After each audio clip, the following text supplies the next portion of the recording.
Je salue les conclusions très positives du dialogue national, dont la mise en œuvre débutera cette semaine par la saisine de l'Assemblée nationale pour la modification de certaines dispositions de la Constitution et du Code électoral, entre autres.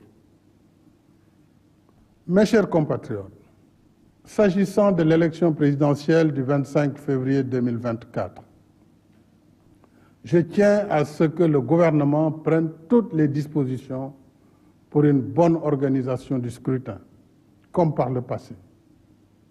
En ce qui me concerne, j'ai suivi avec beaucoup d'attention et d'émotion les différentes manifestations de soutien à ma candidature pour un second quinquennat. La dernière étant celle de 512 maires et présidents de conseil départemental sur les 601 que compte notre pays. À cela s'ajoutent les soutiens de la diaspora, de mouvements de jeunes, de femmes, de nos respectés sages, d'enseignants, d'arabisants, de mouvements de religieux et bien d'autres groupes, tous déjà prêts pour mener le combat de ma réélection. À tous ces compatriotes, je voudrais exprimer ma profonde gratitude en réservant une mention spéciale et toute particulière à la coalition Benno Bokk Yakaar, à mon parti, l'Alliance pour la République, et à la grande coalition de la majorité présidentielle.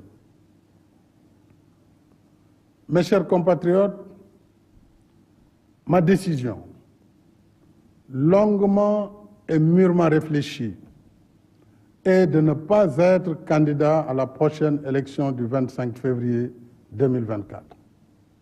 Et cela, même si la Constitution m'en donne le droit. En effet, depuis la révision constitutionnelle de 2016, le débat juridique a été définitivement tranché par la décision du Conseil constitutionnel numéro 1 C-2016 du 12 février 2016.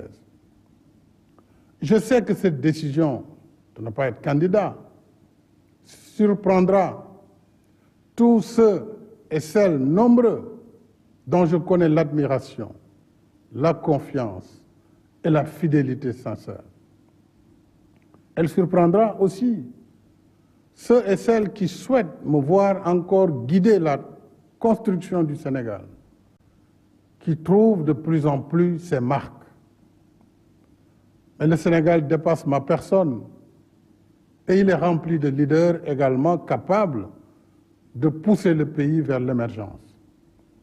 On a tant spéculé, commenté sur ma candidature à cette élection.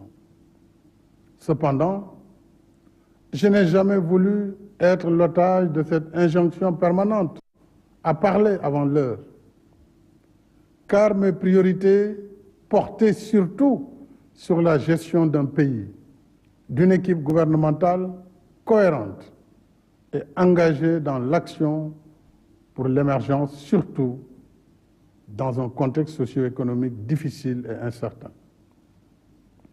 Contrairement donc aux rumeurs qui m'attribuaient une nouvelle ambition présidentielle, je voudrais dire que j'ai une claire conscience et mémoire de ce que j'ai dit, écrit et répété ici et ailleurs. C'est-à-dire que le mandat de 2019 était mon second et dernier mandat. C'est cela que j'avais dit et c'est cela que je réaffirme ce soir. J'ai un profond respect pour les Sénégalais et les Sénégalaises qui m'ont lu et entendu.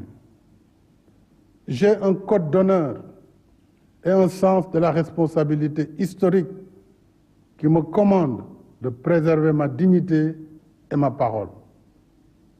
Je rends ici un hommage à mes prédécesseurs, les présidents Léopold Sédar Senghor, Abdou Diouf et Abdoulaye Wade, dont les parcours sont bien sûr différents, mais qui ont contribué chacun à construire l'image de ce